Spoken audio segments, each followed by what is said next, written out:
Position of article की पहली बात अभी अभी मैंने आपको पढ़ा दी, जहां भी नाउन होगा आर्टिकल आएगा ही आएगा, तभी वो सेंटेंस सही माना जाएगा। जैसे कि मैंने कहा आई एम टीचर, बहुत लोग बोलते हैं इस तरीके से, ये सेंटेंस गलत है, ये सेंटेंस गलत है। टीचर एक नाउन है और नाउन आ ही नहीं सकता बिना, तो सही सेंटेंस है आई एम अ टीचर।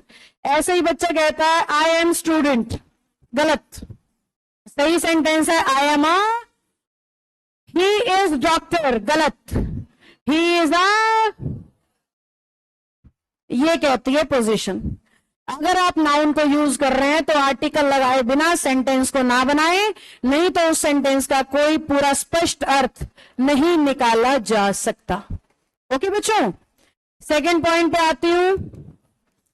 अगर इंग्लिश में नाउन कहीं पे प्लेस किए गए हैं तो उनकी अच्छी बात या बुरी बात बताने के लिए उनके पहले कौन आते हैं? एडजेक्टिव्स। अगर आर्टिकल लगाना पड़े ऐसे स्ट्रक्चर में तो नाउन पे नहीं, किस पे लगाना? एडजेक्टिव पे। अब तक क्या कह रही थी? आर्टिकल आएगा नाउन पे। अगर नाउन से पहले एडजेक्टिव बैठा है तो आर्टिकल नाउन पे नहीं आएगा, फिर आर्टिकल कहां शिफ्ट हो जाएगा? एडजेक्टिव पे। जैसे he is a good student. बहुत सिंपल बेसिक सेंटेंसेस बनाती हूं मैं बोर्ड पे, जो आपने हजारों बार सुन रखे हैं। तो ध्यान से देखो, स्टूडेंट नाउन है, गुड एडजेक्टिव है, तो आर्टिकल कहां बैठा है? एडजेक्टिव से पहले, ना कि नाउन से पहले। क्या हमें बात समझ आई? तीसरा पॉइंट कह रहा है इंग्लिश में नाउन को मॉडिफाई करते हैं एडजेक्टिव्स,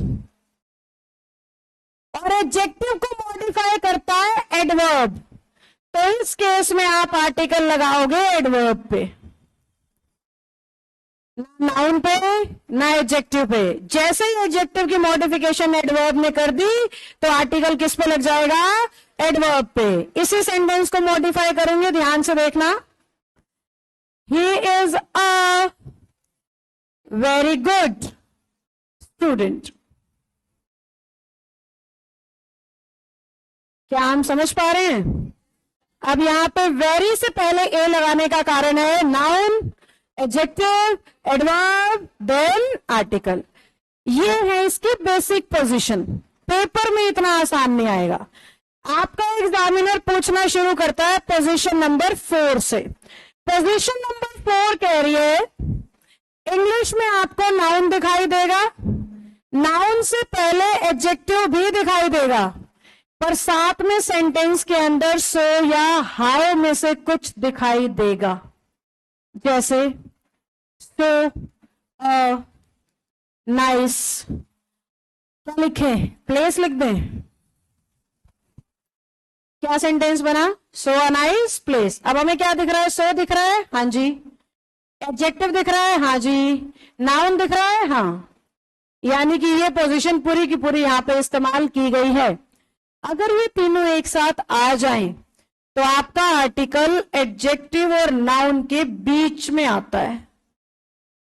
ये वो पोजीशन है जो एसएससी बहुत बार पूछती है, क्योंकि बच्चे ने नॉर्मल इंग्लिश में इसे देखा, सुना या पढ़ा नहीं होता, तो इसीलिए एडजेक्टिव और नाउन इकट्ठे दिखे और लाइन में सो या हाउ दिखे तो आपने बहुत बारीकी से देखना है आर्टिकल कहां लगा है। आर्टिकल होना चाहिए एडजेक्टिव और नाउन के बीच में। ध्यान से देखो मैंने कहां लगाया था? एडजेक्टिव से पहले। अब बच्चा इसमें कंफ्यूज क्यों होता है? क्योंकि पोजीशन ये भी तो है। अगर एडजेक्टिव और नाउन दिखे तो आर्टिकल कहां लगा दो? एडजेक्टिव के पहले। तो बच्चा इस पोजीशन को इससे कंफ्यूज कर लेता है अगर उसको सो सेंटेंस में दिखाई नहीं देता, या उसको सो याद नहीं है, या वो सो को भूल गया, तो वो सोचता है कि एडजेक्टिव के पहले ही तो आता है, एडजेक्टिव और नाउन के केस में। पर जैसे ही सो या हाउ में से कोई बैठा, आपका आर्टिकल यहां से उठ जाएगा और इन दोनों के बीच में, यानी सही सेंटेंस होगा so nice place, so nice a place. Now I am going towards point number 5। Point number 5 कह रहा है सो की बजाय सेंटेंस में सच दिखाई देगा और हाउ की बजाय क्वाइट दिखाई देगा।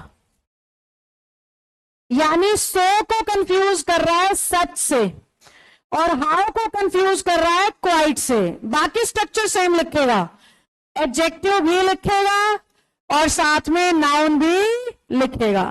पर इस केस में आपका आर्टिकल फिर से एडजेक्टिव पर ही आएगा, दोनों के बीच में नहीं आएगा। जैसे कि सो अ नाइस प्लेस वाले को ही मैंने कन्वर्ट कर दिया है सो से किसमें, सच में, तो बन गया जी सच अ नाइस प्लेस। यही सेंटेंस गलत हो जाएगा, बस सच की जगह क्या लिख दो, सो। ये बारीकी आपको याद रहनी चाहिए बस, कि सच के केस में आर्टिकल एडजेक्टिव पे ही आता है और सो के केस में दोनों के बीच में। क्वाइट के केस में एडजेक्टिव पे ही आएगा, लेकिन हाउ के केस में दोनों के बीच में। क्या हम समझ पा रहे हैं बेटा? सभी बच्चों को ठीक समझ आ रहा है?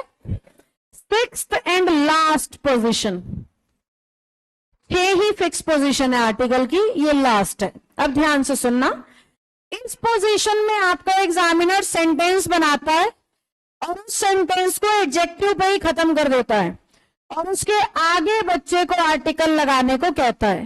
कैसे?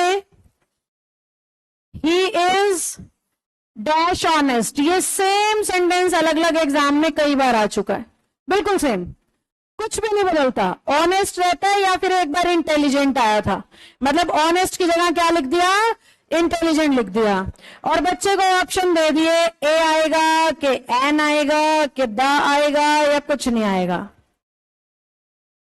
ज्यादातर बच्चे एन ही लगा के आते हैं पर नौकरी ये ले जाते हैं, कुछ नहीं आएगा। क्योंकि आर्टिकल लगता है किसके लिए? अब जिस क्वेश्चन में तुम बड़े शौक से एन लगा रहे हो उसमें नाउन कहां है, ढूंढो।